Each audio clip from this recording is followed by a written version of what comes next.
क्या गंगा में स्नान करना उचित है? क्या ये आस्था का प्रतीक है या स्वास्थ्य के लिए खतरा? बहुत से लोग मानते हैं कि गंगा में डुबकी लगाने से पाप धुल जाते हैं, लेकिन अगर इसके साथ बैक्टीरिया, औद्योगिक कचरा और सीवेज भी धुल रहे हों तो बने रहिए हमारे साथ, क्योंकि हम खोलने जा रहे हैं एक चौंकाने वाली सच्चाई। स्वागत है सैमी ली और मिलाप में, जहां हम वे सच उजागर करते हैं जिन पर कोई बात नहीं करता।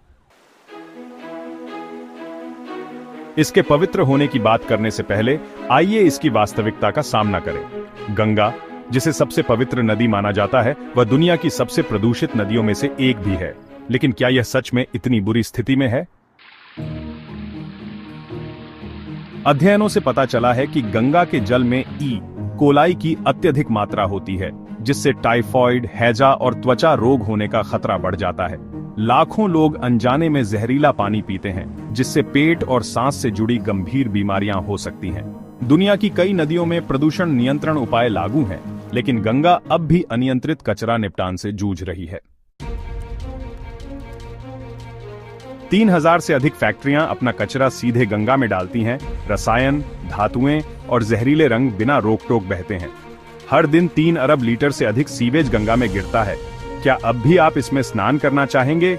नील और अमेजन जैसी नदियां गंगा के मुकाबले अधिक प्रभावी सफाई प्रक्रियाओं से गुजरती हैं।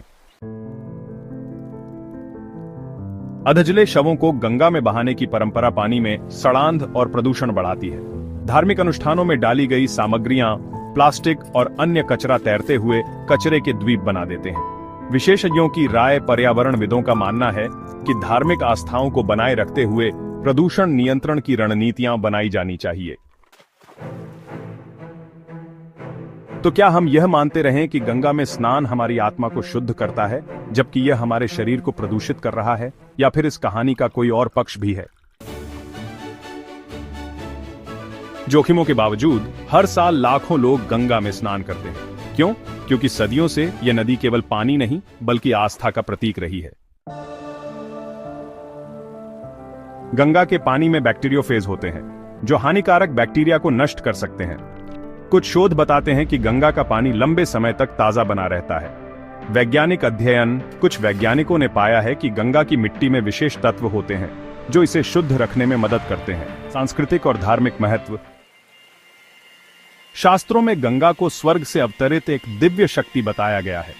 कुंभ मेले में करोड़ों श्रद्धालु गंगा स्नान करते हैं, यह मानते हुए कि इससे मोक्ष की प्राप्ति होती है।